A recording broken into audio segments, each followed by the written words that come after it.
പുറതീർന്ന ഉപ്പാണു ഞാൻ, നാഥ ആത്മാവാനുയിരേകണേ. ഇന്നത്തെ ഗോസ്പല് യേശു കുറച്ചും കൂടി വ്യത്യസ്തമായിട്ട് കാര്യങ്ങൾ അവതരിപ്പിക്കുന്നു എന്ന് കൃത്യമായി തോന്നുന്നുണ്ട്.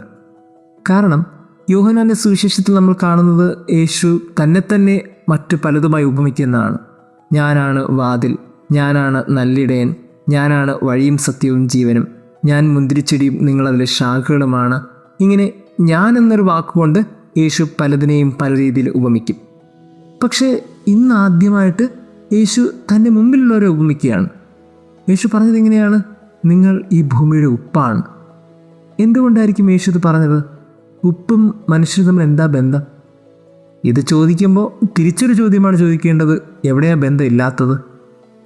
കാരണം മനുഷ്യൻ്റെ ശരീരത്തിൽ നിന്ന് വരുന്ന ഓരോ വിയർപ്പിൻ കണങ്ങളിലും ഉപ്പിൻ്റെ അംശമുണ്ട്. മനുഷ്യൻ്റെ കണ്ണിൽ നിന്ന് വരുന്ന ഓരോ കണ്ണുനീരിലും ഉപ്പിൻ്റെ അംശമുണ്ട്. ഈ ഉപ്പ് എന്ന് പറയുന്നത് മനുഷ്യൻ്റെ ജീവിതവുമായി എത്രയോ അത്യന്താപേക്ഷിതമായി ചേർന്ന് നിൽക്കുന്നുണ്ട്. അങ്ങനെയാണെങ്കിൽ മറ്റെന്താണ് ഉപ്പോട് ചേർത്ത് വയ്ക്കാനുള്ളത്? ഉപ്പെന്ന് പറയുന്നത് ഒരു പ്രിസർവേറ്റീവാണ്. മീനൊക്കെ ചീത്തയാകാതിരിക്കാൻ ഉപ്പിലിട്ട് വയ്ക്കുന്ന ഒരു പതിവ് നമ്മുടെ അമ്മമാർക്കുണ്ട്.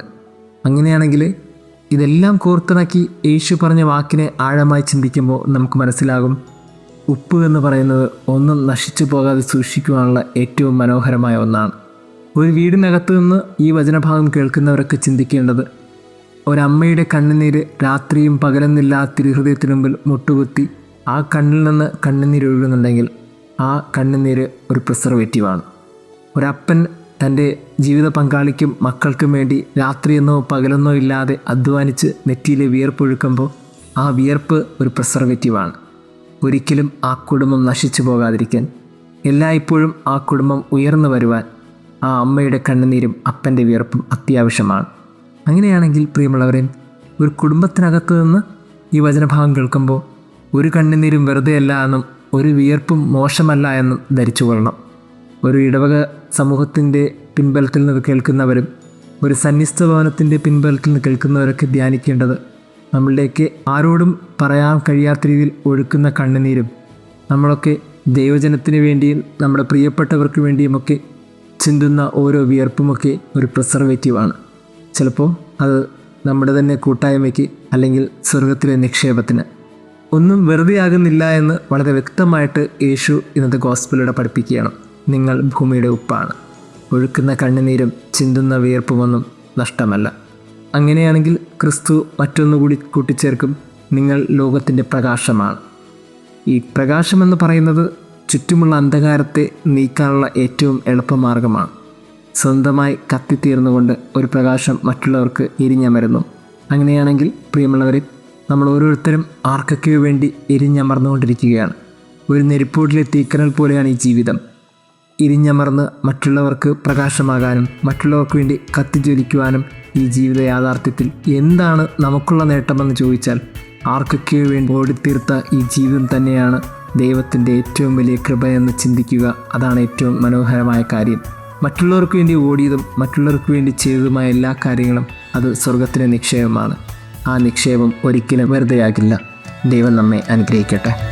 ഉയർത്തേണമേ ഉയരേകണേ, പുറകൂട്ടും ഉപ്പാക്കണേ, ആത്മാവിൻ നിറവേകണേ, എന്നെ രുചിയേകും ഉപ്പാക്കണേ. പുറതീർന്ന ഉപ്പാണു ഞാൻ, നാഥ ആത്മാവാലുയിരേകണേ. പുറതീർന്ന ഉപ്പാണു ഞാൻ, നാഥ ആത്മാവാലുയിരേകണേ. ഉയർത്തേണമേ ഉയരേകണേ, പുറകൂട്ടും ഉപ്പാക്കണേ, ആത്മാവിൻ നിറവേകണേ, എന്നെ രുചിയേകും ഉപ്പാക്കണേ. പുറതീർന്ന ഉപ്പാണു ഞാൻ, നാഥ ആത്മാവാലുയിരേകണേ. പുറതീർന്ന ഉപ്പാണു ഞാൻ, നാഥ ആത്മാവാലുയിരേകണേ.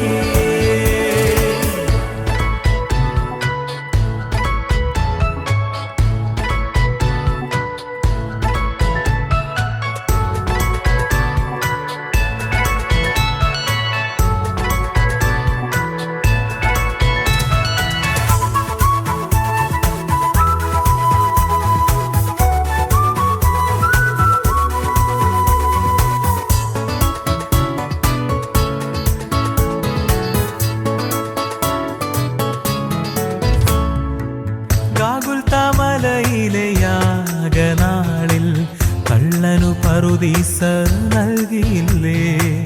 നിന്റെ മാറു പിളർന്നവനും നിൻ തിരുരക്തം സൗഖ്യം നൽകിയില്ലേ. ഗാഗുൽത്താമലയിലെ യാഗനാളിൽ കള്ളനു പറുദീസ നൽകിയില്ലേ. നിന്റെ മാറു പിളർന്നവനും നിൻ തിരുരക്തം സൗഖ്യം നൽകിയില്ലേ. പുറതീർന്ന ഉപ്പാണു ഞാൻ നാഥ, ആത്മാവാനുയിരേകണേ. പുറതീർന്ന ഉപ്പാണു ഞാൻ നാഥ, ആത്മാവാനുയിരേകണേ.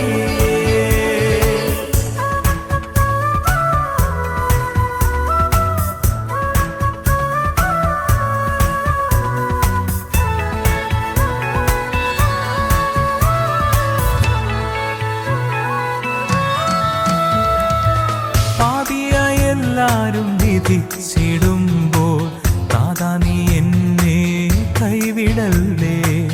മേലിൽ പാപം ചെയ്യുകയില്ല, നിന്നെ ഞാൻ തള്ളി പറയുകില്ല.